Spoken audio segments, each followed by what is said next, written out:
Halo guys, Assalamualaikum warahmatullahi wabarakatuh. Pada pertemuan kali ini kita akan belajar tentang Teorema Stokes. Teorema Stokes ini ada dalam salah satu mata kuliah analisis vektor. Untuk lebih jelasnya, mari kita dengarkan penjelasan berikut. Teman-teman, kita bisa lihat di gambar ini. Pada gambar ini, terdapat sekelompok orang yang sedang mendorong mobil. Jika mobil yang mereka dorong tersebut bergerak, berarti mereka telah melakukan usaha. Sebelumnya, kita telah mempelajari bahwa untuk menghitung besar usaha, dapat kita gunakan perkalian titik atau integral garis tergantung pada bentuk lintasan. Namun, ada kalanya kita kesulitan untuk menghitung besar usaha. Misalnya, pada bidang dimensi 3. Perhitungan untuk mencari besar usaha akan lebih mudah dengan menggunakan teorema Stokes. Berikut adalah definisi dari teorema Stokes. Misalkan S adalah sebuah permukaan yang sedemikian sehingga proyeksinya pada bidang-bidang XY, YZ, dan XZ adalah daerah-daerah yang dibatasi oleh kurva-kurva tertutup sederhana. Andaikan S dinyatakan oleh Z sama dengan F, X, Y, atau X sama dengan G, X, Y, atau Y sama dengan H, X, Z, di mana FGH ini adalah suatu fungsi-fungsi yang berharga tunggal, kontinu, dan diferensiabel. Kemudian, untuk rumusnya adalah integral double S delta cross A dot NDS sama dengan integral tertutup A dr. Nah, dari definisi ini dapat kita simpulkan bahwa teorema Stokes adalah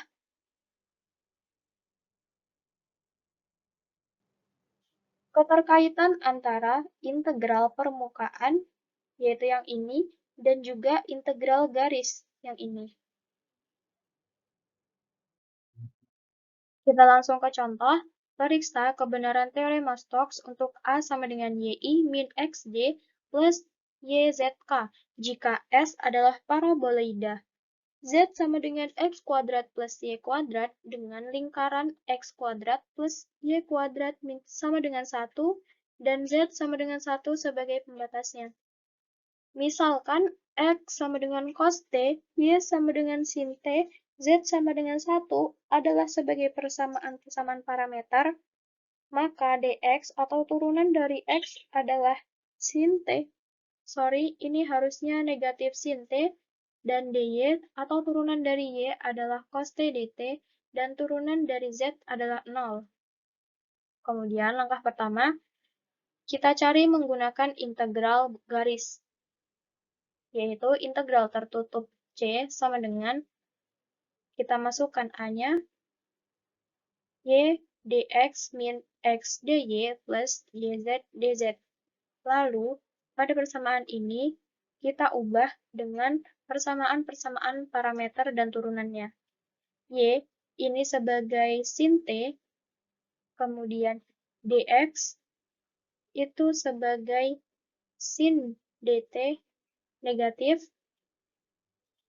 kemudian min x, x-nya adalah cos T, lalu dy-nya juga cos T. Nah, karena di sini yz dz, dz-nya adalah 0, dan perkalian yang dikali dengan 0 hasilnya pun akan 0, sehingga langsung saja tidak kita tulis. Lalu sama dengan negatifnya bisa kita keluarkan sin kuadrat T plus cos kuadrat T dt. Nah, untuk yang ini, kita ingat kembali untuk identitas trigonometri, yaitu sin kuadrat T plus cos kuadrat T adalah atau sama dengan 1, sehingga di sini bisa kita ubah menjadi 1, sama dengan negatif integral 0 sampai dengan 2pi 1 dt, sama dengan min 2pi. Lalu, untuk menghitung integral permukaan S, delta cross A NDS, pertama kita cari menggunakan rumus Karl A, yaitu delta cross A sama dengan, di sini kita bentuk menjadi matriks dengan komponennya I, J, K, do per do X, do per do Y, dan do per do Z. Kemudian di sini ada A1. A1 tadi bernilai Y, jadi nanti kita ganti Y, kemudian negatif X dan juga YZ. Sama dengan, ini bisa kita cari seperti menggunakan rumus determinan matriks, sehingga nanti akan bentuknya menjadi seperti ini. Do per do Y, do per do Z, dengan komponen yang lain negatif X dan juga YZ. Kemudian negatif do per do X, do per do Z, Y, dan juga YZ dengan arah vektor J, plus do per do X, do per do Y, Y min Z, min X dengan arah vektor K. Kemudian ini bisa kita kali silang, sehingga menghasilkan yang di sini. Nah, untuk mencari ini, kita bisa menurunkan. Untuk yang bawah, dia adalah do Y, sehingga kita cari di atas ini mana yang memiliki komponen Y kita turunkan. Karena di sini Y-nya 1 pangkatnya, jadi jika kita turunkan akan menjadi ZI. Seperti ini. Kemudian karena ini adalah do Z dan di atas tidak ada komponen Z sehingga bernilai 0. Lalu yang ini sama, karena di sini bernilai Z dan di atas tidak ada komponen Z, maka nilainya pun 0. Dan seterusnya. Sehingga akan diperoleh ZI plus 0Y min 2K.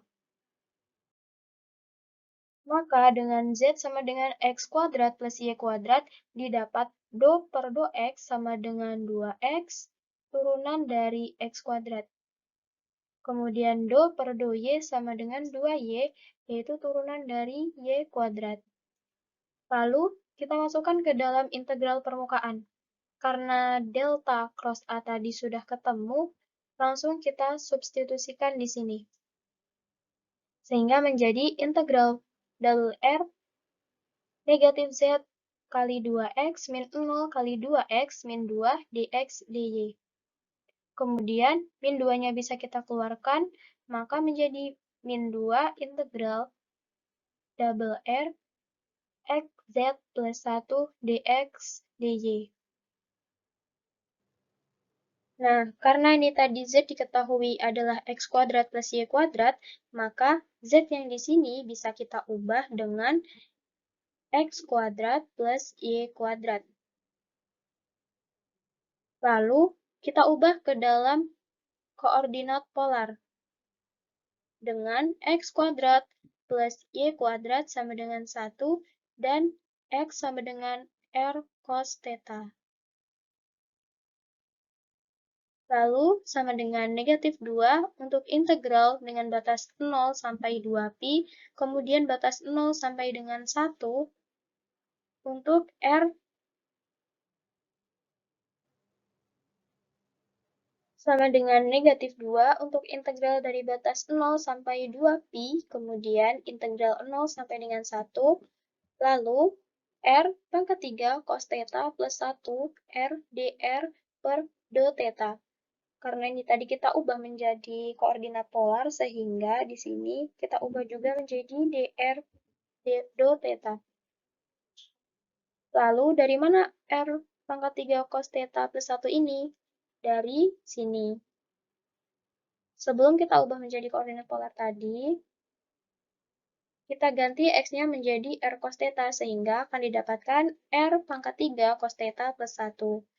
Lalu, kita kali dulu R3 dengan R. Maka hasilnya nanti akan menjadi R4. Kemudian, 1 kita kali dengan R. Hasilnya adalah R. Setelah itu, kita integralkan untuk dr menjadi sama dengan negatif 2 untuk integral 0 sampai dengan 2pi, integral dari R3 cos theta adalah 1/5. Integral dari R4, karena tadi sudah kita kali,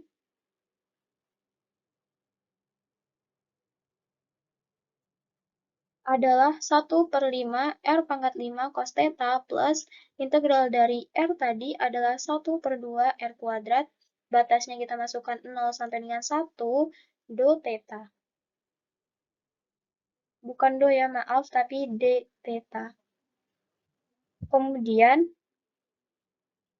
setelah kita masukkan batasnya, hasilnya akan menjadi negatif 2 integral 0 sampai dengan 2pi 1/5 cos theta plus setengah d theta. Kemudian, langkah selanjutnya kita mengintegralkan d theta. Hasil yang didapat nanti akan sama dengan 2pi, sama dengan hasil dari kita menggunakan integral garis. Nah, jika dari integral garis dan integral permukaan hasilnya sama, maka teorema Stokes akan terbukti. Baiklah, selesai sudah materi kita. Terima kasih. Wassalamualaikum warahmatullahi wabarakatuh.